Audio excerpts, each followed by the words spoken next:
She was single at 35. Her name is Amara. She turned 35 on a Tuesday afternoon. There was no surprise party, no fiancé hiding behind the curtain, no engagement ring in a cake.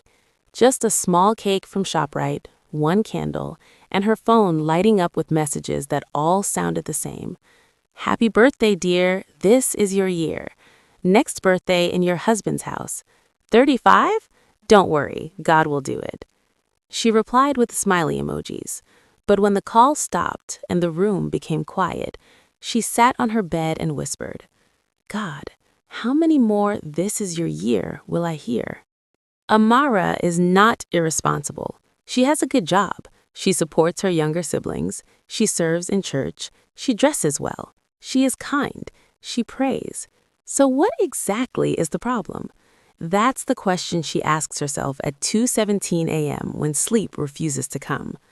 When she was 25, she broke up with a man she loved deeply. He wasn't serious about marriage. He kept postponing conversations about the future. People told her, at least you have a man, manage him.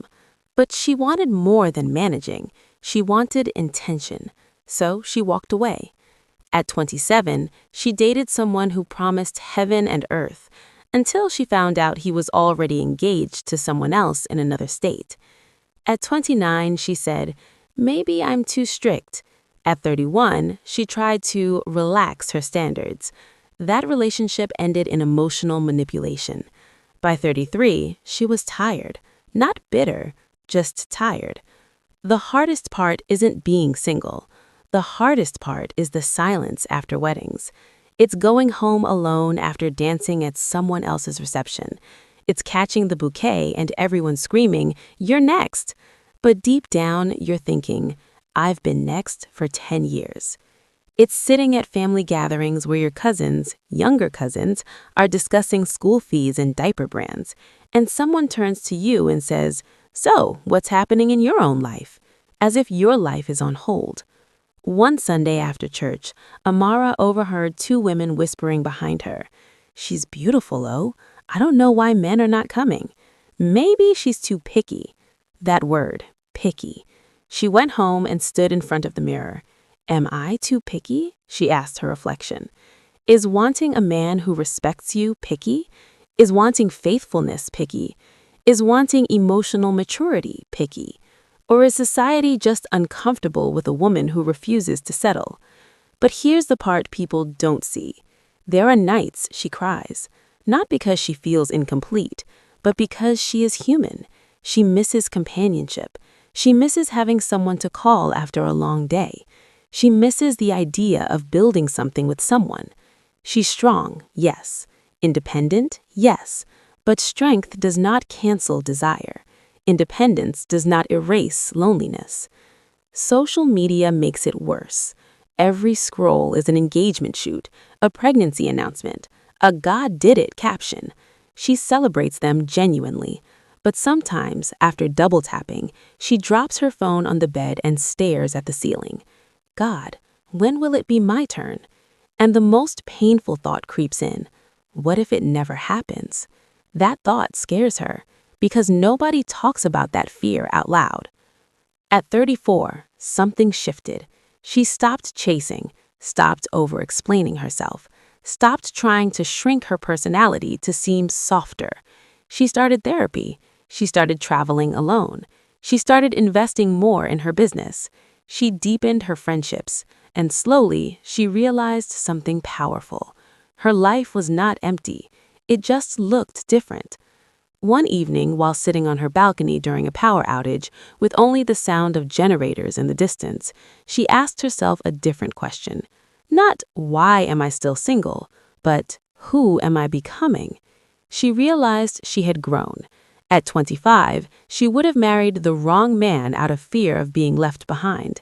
At 35, she'd rather be alone than be unloved inside a marriage. And that realization brought peace.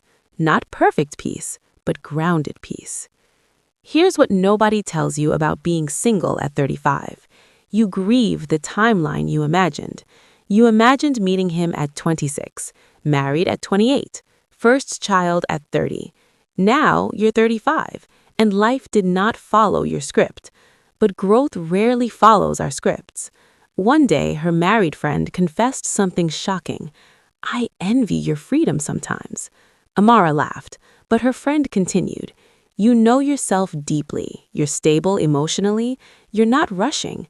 I didn't have that. I just married because it was time." That conversation changed something. Maybe being single at 35 isn't failure. Maybe it's refinement. Does she still desire marriage? Yes. She still prays for love. She still hopes. She still believes. But she no longer sees marriage as validation.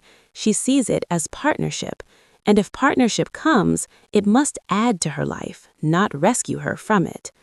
To the woman watching this who is 32, 35, 38, you are not behind. Life is not a race with fixed checkpoints. Some people marry early and grow together. Some grow first and marry wiser. Your timeline is not a mistake. Your singleness is not a curse. And your worth is not tied to a ring. If Amara could sit beside you right now, she would say this: yes, it hurts sometimes. Yes, the questions are exhausting. Yes, the waiting can feel heavy. But you are not unfinished. You are not overlooked. You are not too much. You are becoming. And sometimes the greatest love story is not the one that begins with a proposal, but the one where a woman learns to choose herself even before someone else does. Maybe 35 is not still single. Maybe 35 is still growing, still trusting, still hopeful, still whole. And when love finally comes, and it will come in the right way, it will meet a woman who is not desperate, but deeply rooted. And that kind of woman, she doesn't just get married, she builds something lasting.